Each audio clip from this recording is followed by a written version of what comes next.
વિદ્યાર્થી મિત્રો આપ સૌનું હાર્દિક સ્વાગત કરું છું શબ્દ મિત્ર યુટ્યુબ ચેનલ પરથી. ભાવિનું સ્વાગત. આજના સેશનમાં ખૂબ જ મહત્વના એક પ્રશ્નની ચર્ચા કરવાની છે, તો આપ સૌ આતુર જ છો.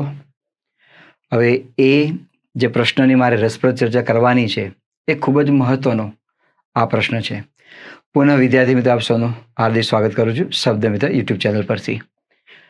Welcome to our YouTube channel શબ્દ મિત્ર. મિત્રો આ ચેનલને સબસ્ક્રાઈબ કરજો, આપના મિત્રો સુધી તેને પહોંચતી કરો એવી આશા સાથે આજના આ સેશનમાં મિત્રો મારે તમને જે શીખવવું છે એ મુદ્દો જે છે શબ્દકોશ પ્રમાણે આપણે શબ્દને ગોઠવવાના છે. તો એને આપણે પ્રાથમિક ચર્ચા કરીએ એની પહેલાં જોઈ લઈએ ગુજરાતી શબ્દકોશ. તો આપ સૌ જાણો છો કે શબ્દકોશ એટલે શું? એનો અંગ્રેજી શબ્દ છે ડિક્શનરી. હવે આ ઇંગ્લિશ ડિક્શનરી તમે જુઓ અને ગુજરાતી ડિક્શનરી તમે જુઓ તો બંનેમાં ઘણો ફેર છે. આપણને કોઈ શબ્દના અર્થની આપણને જરૂર છે, આપણને લાગે કે આ શબ્દ આ જે છે એનો અર્થ મારે જોવો છે તો એ અર્થ આ મુજબ છે, તો આપણે ઇંગ્લિશ ડિક્શનરીમાં શું કરીશું? ABCD એ પ્રમાણે આપણે કરીશું. જ્યારે ગુજરાતી ડિક્શનરીમાં આ પ્રમાણેનું નથી. આપણે શરૂઆત કરીએ કે ક, ખ, ગ, ગ. માનો કે આપણને ત્ર પરથી કોઈ શબ્દને શોધવો છે કે ત્રાગા એટલે શું થાય, તો આપણે શું કરીશું? આપણી માન્યતા પ્રમાણે આપણે કક્કો આપણને યાદ છે એટલે આપણે આ રીતે જ કરીશું કે ત્ર એટલે કક્કામાં છેલ્લે જ આવે. હ, અળ, સ, ત્ર અને જ્ઞ. આપણે આપણી આ માન્યતા પ્રમાણે આપણે તેને અંતમાં જોવાનો પ્રયાસ કરીશું. પણ જે શબ્દને ત્ર છે, જ્ઞ છે, સ છે, આ બધા શબ્દોને જોવા માટે આપણે ડિક્શનરીના પાના ઉથલાવી અને તેને પાછળ જોવાનો આપણે પ્રયાસ કરીશું. પણ અહીંયા આપણે ત્યાં એક થાપ ખાઈએ છીએ. મિત્રો આ મોટેભાગે ક્લાસ 3ની એક્ઝામની અંદર આ મુદ્દો પૂછાતો હોય છે અને વિદ્યાર્થીઓને મોટેભાગે ક્યાંક ને ક્યાંક તકલીફ પડતી હોય છે કે આજે ડિક્શનરી પ્રમાણે શબ્દોને કઈ રીતે ગોઠવવા. હવે તો સારું છે મિત્રો કે નવી જે શિક્ષણ પદ્ધતિ જે આવી છે એ પ્રમાણે 5મા ધોરણમાં પણ આ શબ્દકોશ પ્રમાણે શબ્દને ગોઠવાય એવા મુદ્દાને મૂકેલા છે. પણ ત્યાં જે પ્રશ્નો મૂકેલા છે એ બહુ સરળ મૂકેલા છે, એટલે કે નોર્મલ મૂકેલા છે, બહુ અઘરા નથી મૂક્યા. પણ એક પાયો કહી શકાય કે શબ્દકોશ પ્રમાણે આપણને શબ્દને કઈ રીતે ગોઠવવા છે કે એનો પાયો કહી શકાય. તો પુનઃ આપ સૌનું હાર્દિક સ્વાગત કરું છું મિત્રો શબ્દ મિત્ર યુટ્યુબ ચેનલ. આપને પસંદ હોય તો આપણા મિત્રો સુધી શેર કરજો, સબસ્ક્રાઈબ કરજો કે જેના કારણે નજીકના સમયમાં આવનારા જે વિડીયો જે છે તમને મળે અને વિદ્યાર્થીઓ સુધી જે ગુજરાતી વિષયનું જે જ્ઞાન જે છે આપ સુધી પહોંચતું થાય. તો એના કેટલાક નિયમોની આપણે વાત કરીએ શબ્દકોશમાં. તો મિત્રો આની પૂર્વ શરતમાં તમને વાત કરું તો પૂર્વ શરત મારી કઈ છે કે જ્યારે તમે એને શોધવાનો પ્રયાસ કરો છો શબ્દકોશમાં કે કયો અક્ષર પહેલા આવે, કયો શબ્દ પછી આવે છે. હું અક્ષર એટલા માટે કહું છું કક્કા પ્રમાણે બોલું છું માટે. તો આપણને કક્કો આવડવો જોઈએ, આ પૂર્વ શરત છે. કક્કો આવડશે તો તમને શબ્દકોશ પ્રમાણે શબ્દો ગોઠવવામાં પણ ફાયદો થશે અને આપણને કેટલાક વ્યંજન અને સ્વર એવા પણ છે કે જેને આપણે તાલવ્ય, કંઠ્ય, દંત્ય, આ જે વ્યંજનોની જે ગણતરી આપેલી છે એમાં પણ તમારે કામમાં આવશે. તો આ બંને મુદ્દામાં આ તમારે કામમાં આવ્યો મુદ્દો છે. પણ અહીંયા થોડું આપણે ફેરફાર કરવાનું છે. શબ્દકોશ પ્રમાણે જ્યારે આપણે શબ્દને મારે ગોઠવવાના છે, જ્યારે મારે તેમાંથી પસંદ કરવાના છે, તો કઈ કઈ બાબતોને ધ્યાનમાં રાખીશ એની વાત કરીશું.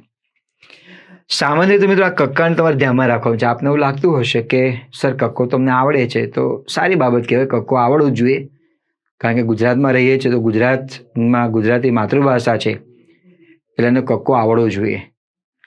તો જ્યારે કક્કો આપણે બોલીએ છીએ તો શું કરીશું? ક, ખ, ગ, ઘરનો ગ, આ રીતે બોલીએ છીએ. પણ શબ્દકોશ પ્રમાણે જ્યારે આપણે લઈએ છીએ ત્યારે તમારે ક પછી ખ નથી બોલવાનો, ક પછી ક્ષને બોલવાનું છે.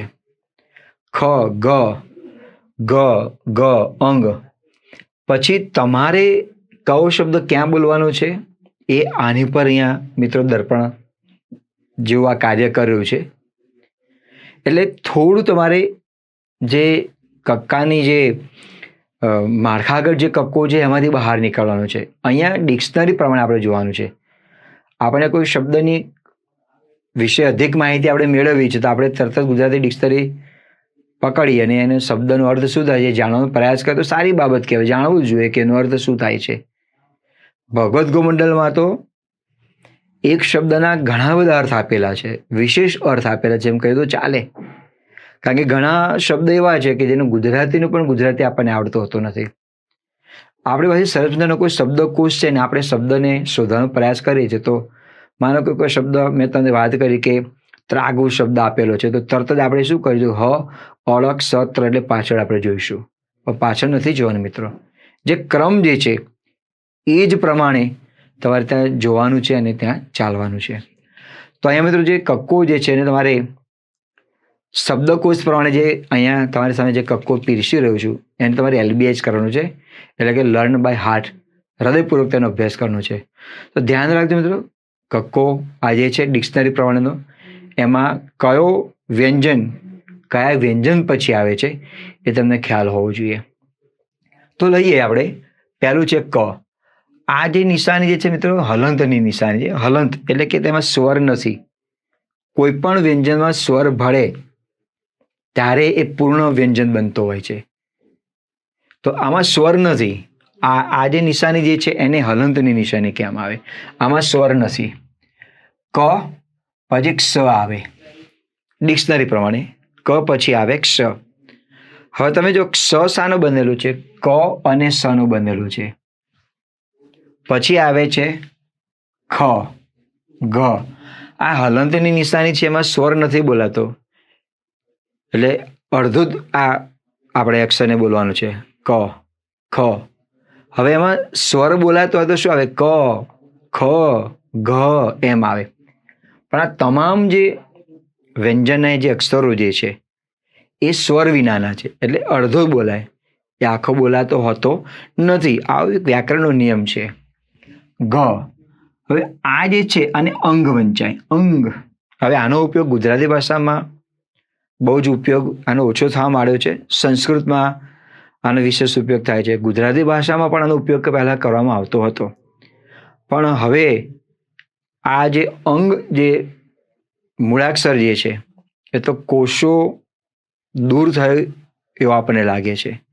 અંગ બ્રેકેટ એટલા માટે કર્યું છે કે તમે ડિક્શનરીમાં કોઈ શબ્દ તમે જુઓ, જ્યાં જે વ્યંજન એ તમને જે ડિક્શનરીમાં દેખાશે એના અનુસંધાનમાં આ જે બ્રેકેટ જે કરેલું છે તો બ્રેકેટ એટલા માટે કરેલું છે કે બ્રેકેટથી શરૂ થતો કોઈ અક્ષર, કોઈ શબ્દ તમને ડિક્શનરીમાં જોવા માટે નહીં મળે.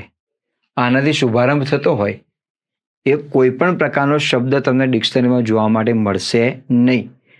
માટે આને બ્રેકેટ કરેલું છે. પણ છતાંય તમારે તેને ધ્યાનમાં રાખવું જરૂરી છે. અંગ વંચાય, અંગ. ચ, છ, જ. હવે જ પછી જ્ઞ આવે. જ પછી આવે છે ત્યાં આગળ જ્ઞ. અહીંયા ક પછી આવે છે ક્ષ, જ પછી આવે છે જ્ઞ. કેમ? કારણ કે જ્ઞ જે છે એ બનેલો છે જ વત્તા યંજ, એટલે અને ઘ પણ તમે અહીં લખી શકો. જ વત્તા ગ નો બનેલો છે એટલે જ પછી જ્ઞ આવે. જ વત્તા ગ. આ મોટો ઝ છે. ઝ, જ, ઝ. જો આ જીભ જે છે ને થોડી તાળવે અડે ને થોડી ધ્રુજારી થાય છે. આપને સમજૂતી પડે એટલા માટે હું ઝ એવું બોલું છું. બાકી નામ જે છે જ અને ઝ થોડી ધ્રુજારી આવતી હોય છે. આ ઝ, આ યંજ છે. આ પણ બ્રેકેટ કરેલું છે. તો આનાથી શરૂ થતો કોઈ પણ શબ્દ તમને જોવા માટે મળશે નહીં ડિક્શનરીમાં.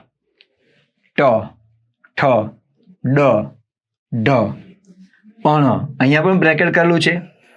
તો આવો શબ્દ અણથી શરૂઆત થતો હોય એ કોઈ પણ શબ્દ તમને મળશે નહીં. હા, પાછળ અણ આવે, ફેણ તો અણ આવે, રમણ અણ આવે, પણ અણથી જેનો પ્રારંભ થતો હોય એવો કોઈ શબ્દ શબ્દકોશમાં જોવા માટે મળશે નહીં. પછી આવે ત. ત પછી આવે છે ત્ર.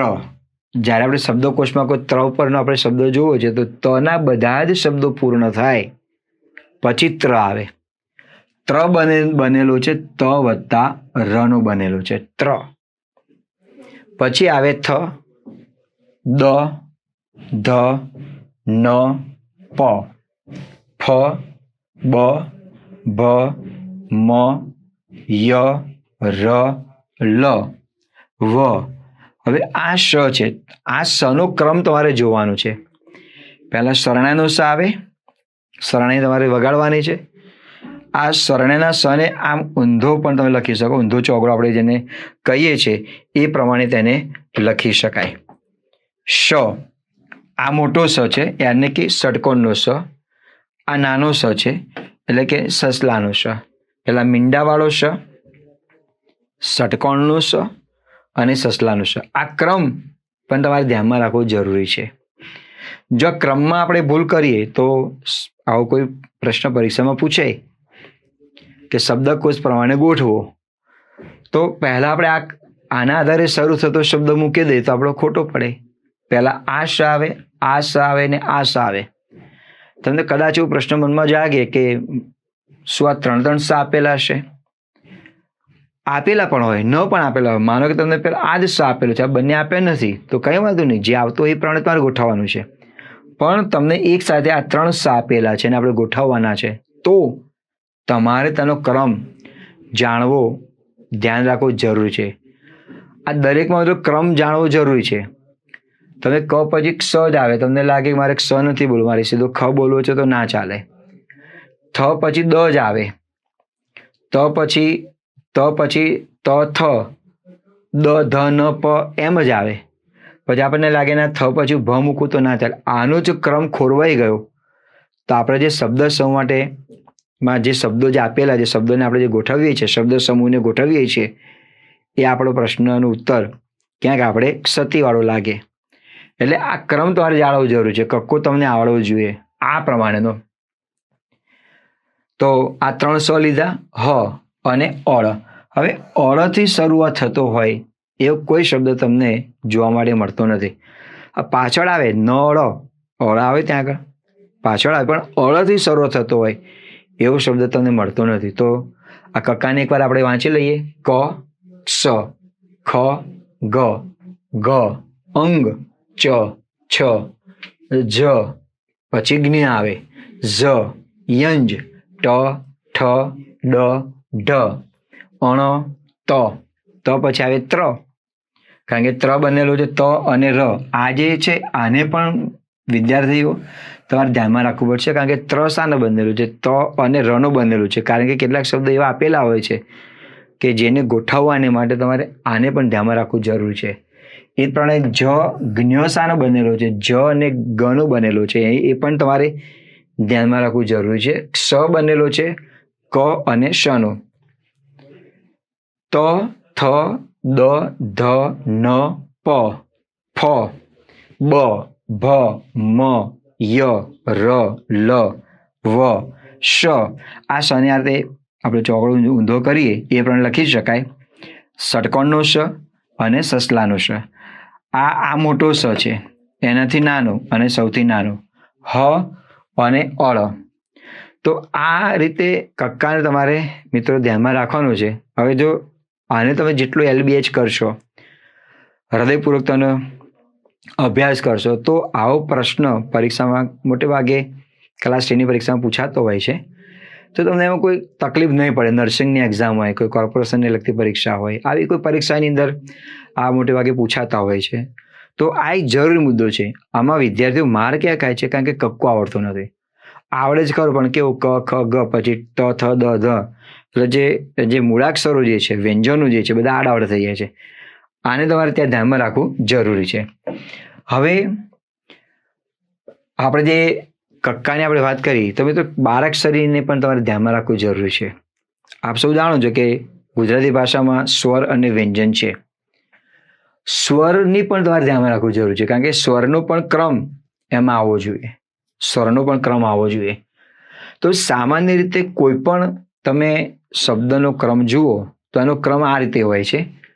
કઈ રીતે હોય છે? પહેલા અ આવે, પછી અમ આવે અને પછી અહ. કોઈ પણ તમે લો અમ અહ.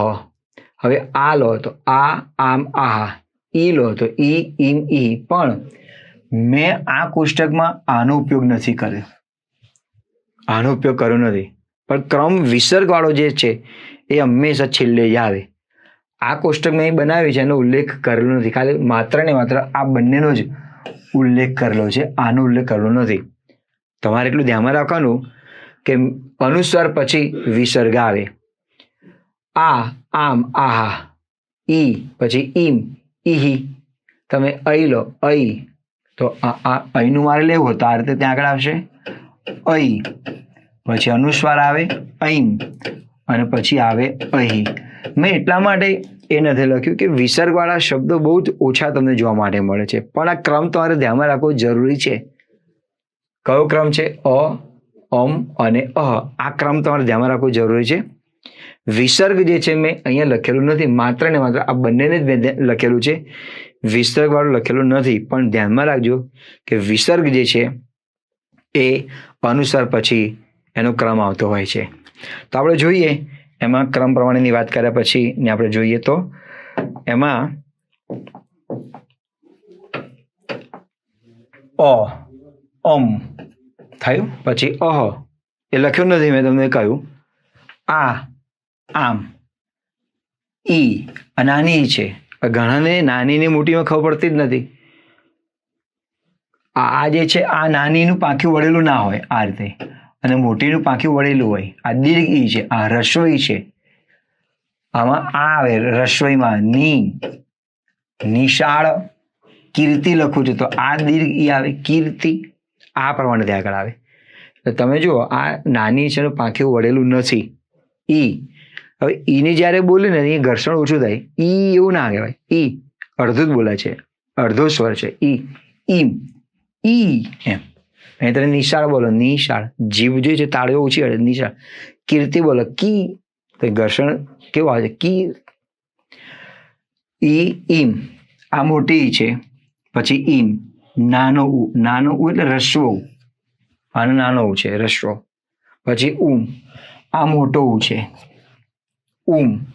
આ રૂ આવી નિશાને કરેલી હોય ને રૂ. દાખલા તરીકે હું લખું કૃષ્ણ, તો આ પ્રમાણે કૃષ્ણ. ખરેખર સાચો શબ્દ કૃષ્ણ જ છે.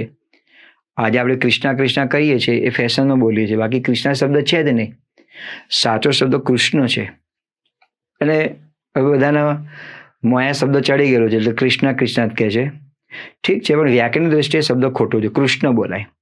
આપણે એક આવો શબ્દ બોલ્યો છે મારુતિ નંદન, એ પણ શબ્દ ખોટો બોલે છે. કારણ કે મારુતિ નંદન ના શબ્દ મારુત નંદન આવે.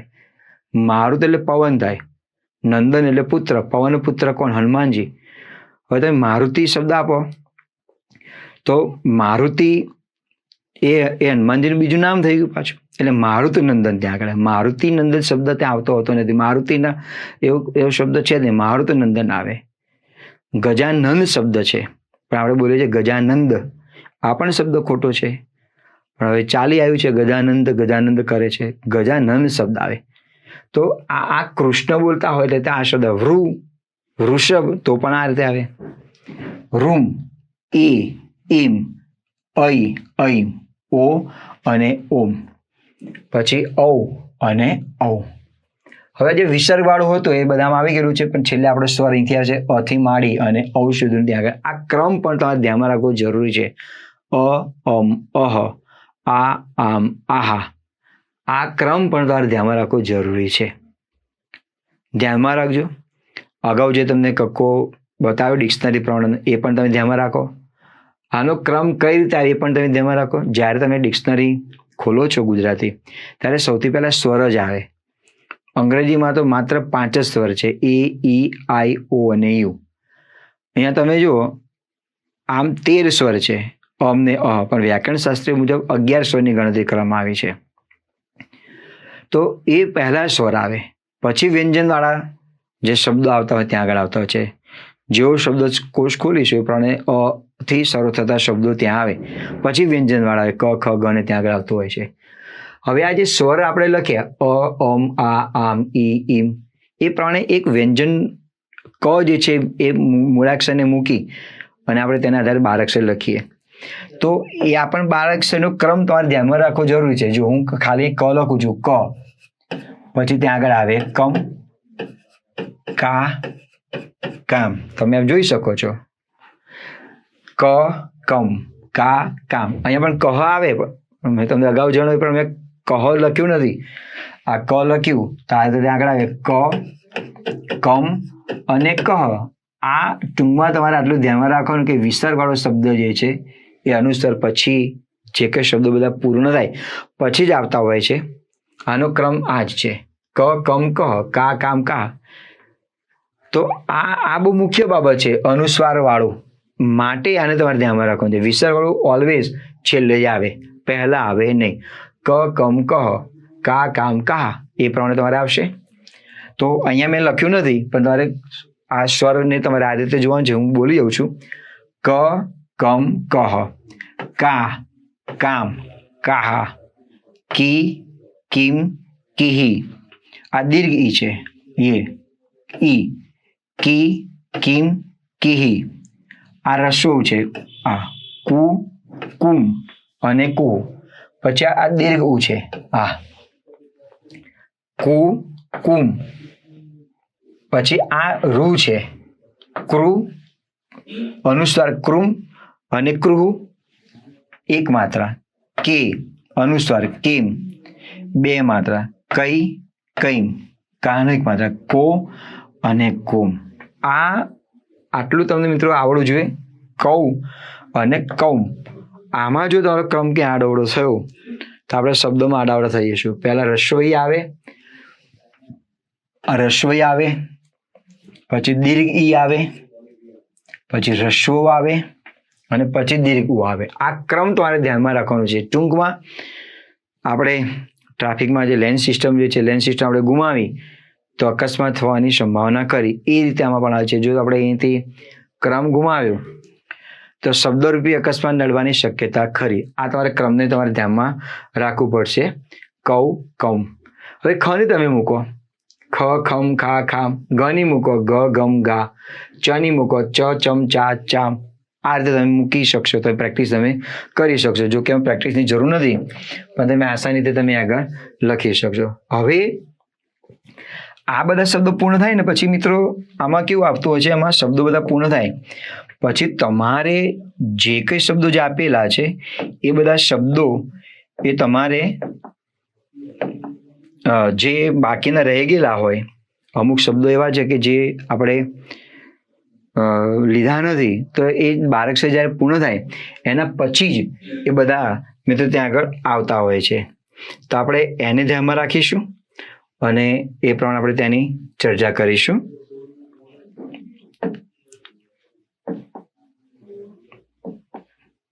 આ બારાક્ષરને તમે જોઈ લીધી છે. હવે ત્યાર પછી આપણે વાત કરીએ આના કેટલાક નિયમોને ધ્યાનમાં રાખીશું.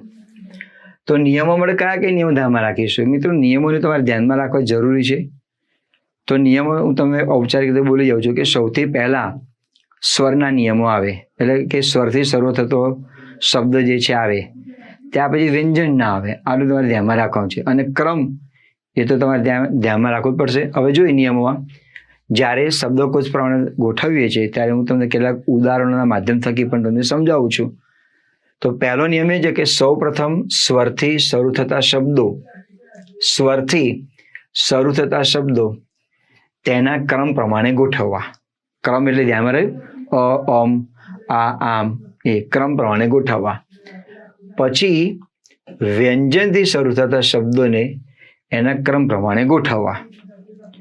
ક્રમની બહાર નીકળવાનું નથી, ક્રમને તમારે ખાસ ધ્યાનમાં રાખવાનું છે. એક ઉદાહરણ છે દીપ, ચારણ, આકર્ષક, કૌતુક, અજગર અને ઔષધ. તો આ નિયમ પ્રમાણે તમે ધ્યાનમાં રાખો. તો સૌથી પહેલા આપણે સ્વર લઈશું. તો સ્વર આટલા છે, આકર્ષક છે, અજગર છે, ઔષધ છે અને આકર્ષક છે.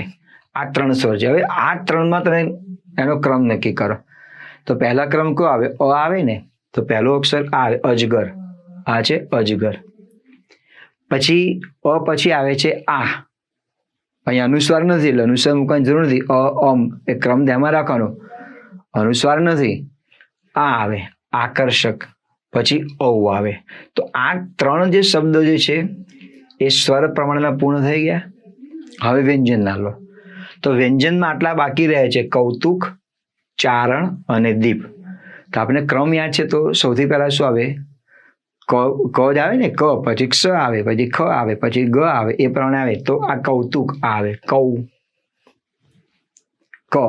પછી બીજો વ્યંજન આપેલું, આ જ શબ્દ પ્રમાણે તમારે ગોઠવવાના છે. હવે તમારે ચારણનો અર્થ શું થાય તમારે જોવું છે, તો શબ્દકોશ પ્રમાણે ક, ક્ષ, ખ, ગ પૂર્ણ થાય પછી ચ આવે એટલે ચારણ, અને પછી દ આવે દીપ, ક, ખ, ગ, ગ, ચ, છ, જ, ત, થ, દ આવી ને. તો એક નિયમ પહેલો પૂર્ણ થાય. હવે બીજો નિયમ એવું છે કે કોઈ પણ 2 કે તેથી વધારે શબ્દોના પહેલા અક્ષર સરખા હોય. ક્યારેક એવું બને કે બંનેના અક્ષરો સરખા છે, આપી ઔષધ, પછી એવો શબ્દ તમને ઔ પર આપેલો છે, ઔપચારિક, ઔ બંને છે, ઔપચારિક ઔ અને ઔષધ આ બંને સરખા છે. તો શું? તો કઈ વાંધો નહીં, વ્યાકરણ શાસ્ત્રે આપણને ઉકેલ આપેલો છે. તો નિયમ પહેલા જુઓ, કોઈ પણ 2 કે તેથી વધારે શબ્દોના પ્રથમ અક્ષર સરખા હોય તો તે શબ્દના બીજા ક્રમના, એટલે કે બીજો અક્ષર તમારે જોવાનો, એનો ક્રમ, બીજા ક્રમના અક્ષરો જોવા. અને બીજા ક્રમના જે અક્ષરો પણ સરખા આપેલા હોય તો ત્રીજા ક્રમના જોવાના. ત્રીજા ક્રમના અક્ષરો સરખા આપેલા હોય તો ચોથા ક્રમના જોવાના. ચોથા ક્રમના અક્ષરો સરખા આપેલા હોય તો આપણે જોવું પડે કે એકનો અક્ષર 5 વખત તો લખાઈ ગયો નથી ને, બરાબર? એ ધ્યાનમાં રાખવાનું. તો અહીંયા આ શબ્દ તમને આપેલો છે અને પ્રથમ અક્ષર સરખા છે તો બીજો અક્ષર જોવાનો, બીજો અક્ષર સરખો હોય તો ત્રીજો અક્ષર જોવાનો, પણ એમાં પણ તારે ક્રમ છોડવાનો નથી. તો જો ઉદાહરણ આપે છે, બિંદુ, બિસ્માર, બિરાદર, બિલકુલ. બિલકુલની જોડણી આમ લખાય, આપણે બિલકુલની જોડણી લખીએ છીએ તો આમ લખે છે, મને બિલકુલ. આ જોડણી ખોટી છે, આમ જોડણી ના આવે, બિલકુલ આમ જ લખાય. એટલે બિલકુલની જોડણીમાં તમે ધ્યાનમાં રાખજો. બિંદુ, બિસ્માર, બિરાદર, બિલકુલ અને બિહામણ. હવે જો બધામાં બી છે, આપ જાણો છો કે બી પછી અનુસ્વાર આવે ને, અમ, બમ, બી પછી બિંદુ, ત્યાં આગળ અનુસ્વાર આવે. તો આ અનુસ્વાર વાળો આ એક જ શબ્દ છે બિંદુ. બાકી બધામાં બિસ્માર, બિરાદર, બિલકુલ અને બિહામણું છે.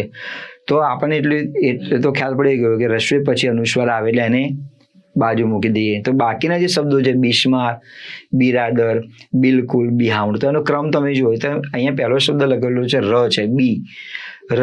હવે આ ર પહેલા આવે ને, આપણે હું કક્કાને વચમાંથી બોલું, પ, ફ, ત, થ, દ, ધ, ન, પ, ફ, બ, ભ, મ, ય, ર, પછી લ, વ, સ અને સ, પછી સ આવે, સ, પછી હ આવે. થયું? બિરાદર, બિલકુલ, પહેલો અક્ષર આ બધામાં બી સરખું છે તો બીજો અક્ષરમાં કયો ક્રમ આવશે? અહીં બિસ્માર છે, બિરાદર છે, બિલકુલ છે અને બિહામણું છે. તો સ પહેલા આવે, ર પહેલા આવે, લ પહેલા આવે કે હ પહેલા આવે? તો તમે કક્કો બોલશો તમને ખ્યાલ પડશે એમાં ર પહેલા આવે છે, ર, પછી લ આવે, પ, ફ, બ, ભ, મ, ત, થ, દ, ધ, ન, ય, ર અને લ, આ લ આવે. પછી તમે આગળ બોલો તો વ, હ, પ, ફ, બ, ભ, મ, ય, ર, લ, વ, શ, પછી આ છેલ્લો સ આવે, પછી હ આવે છે અને પછી બિંદુ. કક્કો જે છે 12 અક્ષર છે આપણને કંઠસ્થ હોવી જોઈએ, તો આમાં તો રોકડા માર્ક લઈ શકો, ને તો ઉધારમાં રહેવું પડે.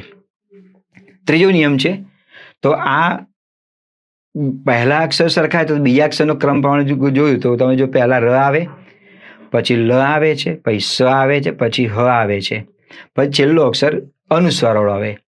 આપણે એમાં ક્રમમાં જોયું બી, પછી બીમ, એમ.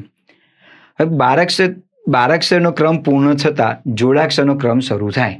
જોડિયા અક્ષરો એ આપણે કને કાંડે બેમાં કૌ અને કૌમ અને કહું એ પૂર્ણ થાય પછી જે તે જોડાક્ષરો હોય એ પણ એના ક્રમ પ્રમાણે શરૂ થાય.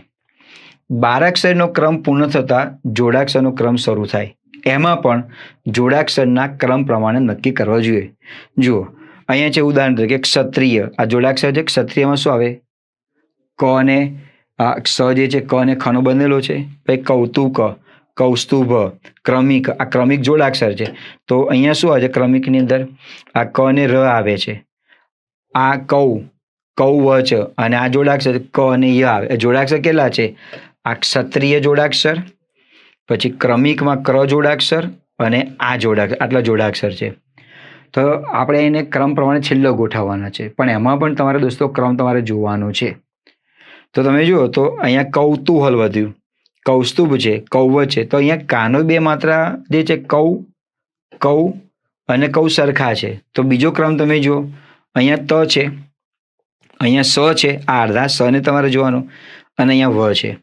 તો દોસ્તો બારાક્ષરી પ્રમાણે અને કક્કા પ્રમાણે તમે જોશો તો પહેલા આ ત આવશે, ત, થ, દ, ધ, ન, પ, એટલે લખ્યું કૌતૂહલ. ત, થ, દ, ધ, ન, પ, ફ, બ, ભ, મ, ય, ર, લ અને પછી વ આવે. પછી છેલ્લે સસલાનો સ આવે. 3 સ જે છે ને, શરણાઈનો સ, ષટકોણનો સ અને સસલાનો સ આવશે. હવે આ 3 અક્ષરો જે શબ્દો જે છે તે પૂર્ણ થઈ ગયા. હવે આ જોડાક્ષરનો ક્રમ થયો. જોડાક્ષરમાં તમે જુઓ, પહેલા આપણે કક્કો જોઈએ, એમાં કક્કાની અંદર એવું હતું કે ક ના અક્ષરો પૂર્ણ થાય પછી ક્ષ ના આવે. તો આ ક્ષને તો આપણે હાલ અડવાનું નથી. એ સંપૂર્ણપણે કના બધા જ શબ્દો પૂર્ણ થાય પછી તમારે ક્ષના શબ્દો જોવાના, એ સિવાય આપણે જોવાની જરૂર નથી. તો જોડાક્ષરમાં આને જોઈશું, આ ક્રમિક અને ક્યાર, આ 3ની આપણે વાત કરીએ. તો ક્ર જે છે ને એ બનેલો છે ક વત્તા રનો, અને ક્ય જે છે ને એ બનેલો છે ક વત્તા યનો. આ બંને ઉડી ગયા. હવે આટલા જ રહ્યા, ર અને ય. તો આનો ક્રમ તમે નક્કી કરો. તો શું આવે છે પહેલા, ય આવે કે ર આવે? તો જોઈએ કક્કામાં, ત, થ, દ, ધ, ન, પ, ફ, બ, ભ, મ, ય. એટલે આ પહેલા આવશે ય અને પછી ર આવે. તો થયું ક્યારો, ક્રમિક. આ ક્રમમાં ર છે, ક્રમિક. હવે આ બધા જ કના શબ્દો પૂર્ણ થયા પછી છેલ્લે આવે ક્ષત્રિય. આ રીતે દોસ્તો તમારે ક્રમને જાળવી અને એને ધ્યાનમાં રાખવાનું રહેશે. પછી આપણે જોઈએ બીજો નિયમ છે કે જોડાક્ષરવાળા શબ્દોને પણ તેના ક્રમ પ્રમાણે ગોઠવી શકવાના. દાખલા તરીકે સ્પૃહા શબ્દ છે, આ જોડાક્ષર છે. સ્નિગ્ધ, આ પણ જોડાક્ષર છે. સ્પર્ધક, આ પણ જોડાક્ષર છે. સ્નેહ, આ પણ જોડાક્ષર છે. અને સ્થળ, આ પણ જોડાક્ષર છે. પણ તમે જો કે પહેલામાં જે અક્ષર આપેલો છે સ છે, તો સની 12 અક્ષર યાદમાં રાખવાની. સ, સા, સી જે આવે છે એ પણ તમારે ધ્યાનમાં રાખવાની. તો આમાં આ સ્પૃહમાં રૂ છે, આ રસ્વઈ છે, આ સ્પ છે, આ એક માત્રા છે. આ બંને સાદા, મતલબ કે આ છે, મતલબ કે કાનો એક માત્રા કે રસ્વ દીર્ઘ ત્યાં આગળ છે નહીં. અહીંયા સ્થ છે, સ્પ આપણે લઈએ, સ્પ છે અને પછી જે સ્થ. તો આ સ અને સ તો સરખા છે ને. વધ્યો પ અને વધ્યો થ. તો બારાક્ષરીમાં પહેલો કક્કામાં શું પહેલો આવે? પ આવે ને પહેલા, કે થ આવે? તો જોઈએ, ત, થ, દ, ધ, ન, પ. તો પહેલા થ આવે છે, લખી નાખ્યું સ્થળ. સ્થળ, બરાબર. પછી રસોઈ વાળો ત્યાં આગળ આવશે સ્નિગ્ધ. પછી આ તમે જુઓ ત્યાં ન આવે છે, તમને લાગે રસોઈ આ પહેલા ના આવે, ના. આ ત, થ, દ, ધ, ન થયું ન. પછી આ પણ ન સરખો છે એટલે એક માત્ર આવે. ત, થ, દ, ધ, ન, પ. પછી પ આવે અને પછી આ આવે. આ ક્રમ થયો. એટલે આપણને આ લાગ્યું કે સ્પ અને સ. તો અહીંયા સ ને તો પહેલા પ આવે કે થ આવે? તો અહીંયા તો પહેલા થ આવ્યું, બરાબર છે. પછી રસોઈ વાળો આવશે, કારણ કે થ પછી ન છે. બધામાં સ સરખો છે. તો અહીંયા થ પછી બીજો અક્ષર તમે જેનો ક્રમ ત, થ, દ, ધ, ન થયું. પછી ન એક માત્ર આવે. હવે આ પણ પ છે ને આ પણ પ છે. ત, થ, દ, ધ, ન, પ. તો પ પછી રસ્વ ત્યાં આગળ. દરેકમાં મિત્રો ક્રમ જાળવવાનો છે. તમે આ વિડીયોઝને જોયા પછી થોડું શાંતિથી તમે વિચારજો, તમને આવડી જશે. પ્રેક્ટિસની જરૂર છે. પ્રથમ દ્રષ્ટિએ જોવાથી કે આમ સાંભળવાથી તમને ન ફાવે, એનો અભ્યાસ કરવો પડે. એનું જીવનપૂર્વક તેના કેટલાક ઉદાહરણો તમારે જોવા પડે તો તમને આવે. અહીંયા વિડીયોઝમાં માત્ર ને માત્ર ઉલ્લેખ એટલો છે કે પ્રાઇમરી બેઝ તરીકે તમને મિત્રો સમજૂતી આપી રહ્યો છું. આ પ્રાઇમરી જે બેઝ છે, જો તમને ખ્યાલ હશે તો આ શબ્દકોશ પ્રમાણે જે શબ્દ ગોઠવવાના છે એમાં આપણને કોઈ એટલી બધી તકલીફ પડતી હોતી નથી. તો મિત્રો કેટલાક શબ્દો આપણે જોઈએ, કેટલાક સ્વાધ્યાયમાં કેટલાક ઉદાહરણ જોઈએ, એમાં વિથ આન્સર જ છે. આજે યલો કલરના જે આન્સર જ છે એટલે કંઈ નવાઈની વાત તો છે નહીં. હું તમને સમજાવીશ કે કેમ આ રીતે છે. તમને આ રીતે આપેલું કે શબ્દકોશના ક્રમ મુજબ તમે ગોઠવો. તો આપણે કેવી રીતે ગોઠવીશું? જો પહેલું આપેલું છે અતોલ, અતિવ, અત્યાર, અતસલ. બીજું આપેલું છે અતસલ, અત્યાર, અતિવ અને અતોલ. અતિવ, અતોલ, અતસલ, અતોલ, અત્યાર, અતસલ, અતોલ અને અતિવ. તો ચારમાંથી કયો ક્રમ સાચો છે? હું એકમાં ચારનું થોડું તમને સમજાવું છું. બાકીનું જે ઉદાહરણ જે છે એમાં તમને સીધો આન્સર સમજાવી દઈશ કે આમાં કેમ આ રીતે આવે છે. તો આ રીતે આડાવડું ત્યાં આગળ છે અતોલ ને અતિવને. હવે બધામાં પહેલો અક્ષર તો સરખો છે અ. તો ચલો બીજો અક્ષર પકડો. તો બીજો અક્ષર ત છે. અહીંયા ત છે, આ ત છે, આ ત છે અને ત છે. તો બારાક્ષરી પ્રમાણે તમે જુઓ તો ત પહેલા આવે અતસલ, પછી રસ્વઈ આવે, પછી દીર્ઘ ઈ આવે, પછી કાનિક માત્ર આવે. હવે તમે લો અતિવ તો પહેલા દીર્ઘ ઈ જે છે એ ના આવે. પછી કાનિક માત્ર આ ત છે, પહેલા તો આવે તો, તા, તી, તી, તું એ પ્રમાણે ત્યાં આગળ આવે. ત, તમ, તા, તામ, તી, તીમ એ પ્રમાણે ત્યાં આગળ આવે. એટલે પહેલો બીજો અક્ષર જે છે ત, પછી તી અને બારાક્ષરી આ પ્રમાણે બને ત, પછી તી આવે, પછી દીર્ઘ ઈ આવે અને પછી કાનિકમાં તો ત્યાં આગળ આવતો હોય છે. આ એનો ક્રમ થયો. તો આ ક્રમ મેં તોડેલો નથી. તમે જો પહેલા આ તી લખી નાખો, માનો કે આ તી છે તો ખોટું, કારણ કે પહેલા આ નિયમ આવવો જોઈએ. હા, પછી રસ્વઈ વાળો ત્યાં આગળ આવવો જોઈએ. એટલે પછી આ દીર્ઘ ઈ વાળો જે છે અહીંયા આવવું જોઈએ, પછી આગળ આવવું જોઈએ. તો આ ક્રમ જે છે ક્રમ તમને ફાવે તો અને તો જ દોસ્તો આજે આન્સર જે આપણને સાચું પડે. એટલે આમાં બહુ ઉતાળ કરવાની પણ જરૂર નથી, બહુ ધીરજની પણ જરૂર નથી. તમારે જે કે ઉત્તર તમે લખો છો એને સમજૂતીપૂર્વક અને કક્કોને બારાક્ષરી આપણને આવડે જોઈએ. ભલે આપણે ગ્રેજ્યુએટ થયેલા હોઈએ કે થવાના બાકી હોઈએ, છતાંય પણ આની પર તમારે ગુજરાતીનો પ્રશ્ન પેપરમાં આ મુદ્દો જરૂરી છે.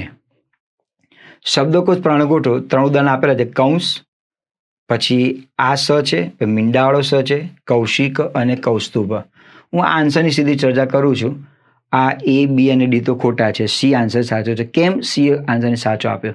તો તમને કહ્યું હતું કે સનો જે ક્રમ જે છે તમારે જોવાનો. તો પહેલા આ સ આવે, પછી ષટકોણનો સ આવે, પછી સસલાનો સ આવે.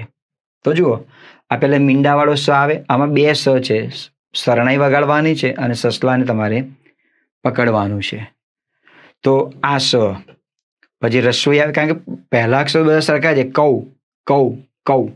અહીંયા 3 સુધીના કૌ, કૌ, કૌ સરખા. અહીંયા અનુસ્વાર છે, અનુસ્વાર તો છેલ્લે આવે કૌ અને કૌ. તો આપણે એની ચર્ચા કરીએ. કૌ તો મીંડાવાળો સ, રસ્વઈ, આ સ પતી ગયા, આ પૂર્ણ થાય. હવે આ સ આવે. આ સ તો આપેલો જ નથી એટલે કોઈ વાંધો નથી. તો આ સ આવે કૌસ્તુભ.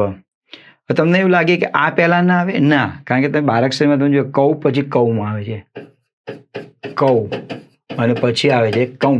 એટલે આ છેલ્લે જ આવે. આ કૌ પૂર્ણ થાય એટલે કૌસ્તુભ અને કૌંસ. આ આપણો જવાબ અહીંયા જે દર્શાવેલો છે એ પ્રમાણે તે સાચો છે. અહીંયા કૌંસ, કોધિષ્ઠ, ક્રોશ, ક્વાથ અને ક્રમિક. હવે તમે જો આ શબ્દ જોડાક્ષર ક્રો, અહીંયા ક અને ર છે, અહીંયા ક અને વ છે.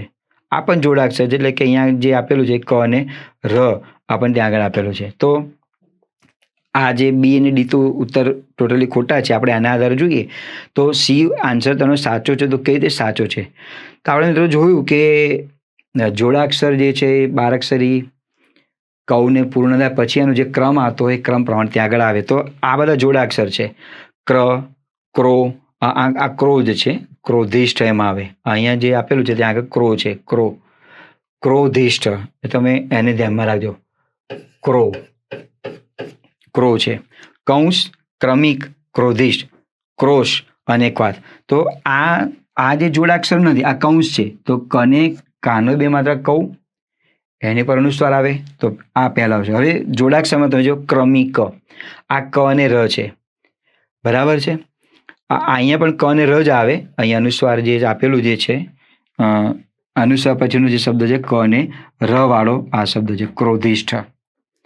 કૌંસ, હવે ક અને ર છે બધા શબ્દોમાં. તો ક અને ર પહેલો સાદો અક્ષર છે ક્રમિક, પછી કાનિક માત્ર આવે તો ક્રોધિષ્ઠ. હવે આ બંને શબ્દો સરખા છે, ક્રોધિષ્ઠ અને આપેલો છે ક્રોશ. આ બંને શબ્દ સરખા છે. તો બીજો અક્ષર અહીંયા ધ છે અને અહીંયા બીજો અક્ષર સ છે. તો બારાક્ષરી પ્રમાણે ધ પહેલા આવે, ત, થ, દ, ધ, ન, પ, ફ, બ. તો પહેલા આપણે ધ લખ્યું અને પછી સસલાનો સ છે. તમે એમાં જો ક પછી વ આવે, ક્વાથ. આ સ બધા પતે ને પછી વ આવે, શ, સ, હ, અળ, ક્ષ, ત્ર, થ. તો તમે અહીં જુઓ, આ બારાક્ષરીમાં તમે જોશો તો આ ક અને પછી ર આવે, પ, ફ, બ, મ, પ, ફ, બ, ભ, મ, ય, ર, ર, લ અને વ. આ ર પૂર્ણ થાય ક્રો, ક્રો, અને પછી ત્યાં આગળ વ આવ્યો, ય, ર, લ, વ, શ, સ, હ, અળ, એ ત્યાં આગળ આવે છે. તો આનો ક્રમ છે કૌંસ, ક્ર પછી મ આવે. આ કાનોનિક માત્રા છે, અહીંયા પણ કાનોનિક માત્રા છે. તો બીજો અક્ષર પકડો, ધ છે અને અહીંયા સ છે, તો કક્કા પ્રમાણે પહેલા ધ આવે પછી સ આવે. અહીંયા ક્વાદ છે, તો આ અહીંયા જે તમે જુઓ છો આ ક્રો અને આ ધ, તો અહીંયા જે આપેલું છે વનું જે સ્થાન જે છે આ ધ, સ અને પછી ત્યાં આગળ વનું સ્થાન ત્યાં આગળ આવે છે. ત, થ, દ, ધ, ન, પ, ફ, બ, ભ, મ, ય, ર, લ, વ, શ, સ અને પછી ત્યાં આગળ આવે ક્વાદ. તો તમને એવું કદાચ પ્રશ્ન થતો હોય કે ક્વાદ પહેલા ના આવે? ના આવે, કારણ કે તમે બીજો આ જોડાક્ષર છે, કની સાથે વ જોડાયેલો છે. તો આ જે છે આપણી બારાક્ષરી સુધીની તમે જુઓ ત્યાં પૂર્ણ થઈ, પછી છેલ્લું અક્ષર જે છે અહીંયા આગળ આવે. આ પણ જોડાક્ષર છે, ક્ર, ક્ર, પણ પહેલા ક્રમ ક અને રમાં ર પહેલા આવે છે, ર, ર, ર અને પછી વ આવે છે. તો આનો ક્રમ એ પ્રમાણે આવશે, એટલે પહેલા ક્વાદ શબ્દ ત્યાં આગળ આવે ને, એટલે આપણને આવા મૂંઝવણમાં મૂકી દે એવું ક્યાંક બની શકે. એટલે તમે આ રીતે વર્ણ વ્યવસ્થા જે છે, વર્ણ એટલે કે અક્ષર વ્યવસ્થા, જે શબ્દકોશની જે વ્યવસ્થા જે છે એને તમારે ડિક્શનરી પણ ધ્યાનમાં રાખવું જરૂરી છે. આવી પરીક્ષામાં આવાના પ્રશ્નો પૂછાતા હોય છે અને ક્યારેક આપણે ઉત્તરમાં ભૂલ તો રહી જતી હોય છે. એનું મૂળ કારણ જે છે કે આપણી પાસે જે બારાક્ષરી કક્કો અને એનું જે જ્ઞાન જે છે અપૂર્ણ હોવાના કારણે આપણે ક્યાંક ને ક્યાંક ક્ષતિ આવતી હોય છે. તો ક્ષતિને દૂર કરવાને માટે મિત્રો આ વિડીયોઝને બહોળો પ્રચાર થયો પ્રયાસ કરજો. અને મિત્રો અહીંયા આપણે આ જે મુદ્દો જે છે શબ્દકોશ પ્રમાણે શબ્દને ગોઠવવાને, એને આપણે વિરામ આપીએ છીએ. આપસોનો ખૂબ ખૂબ આભાર. જય હિન્દ, જય જય ગરવી ગુજરાત.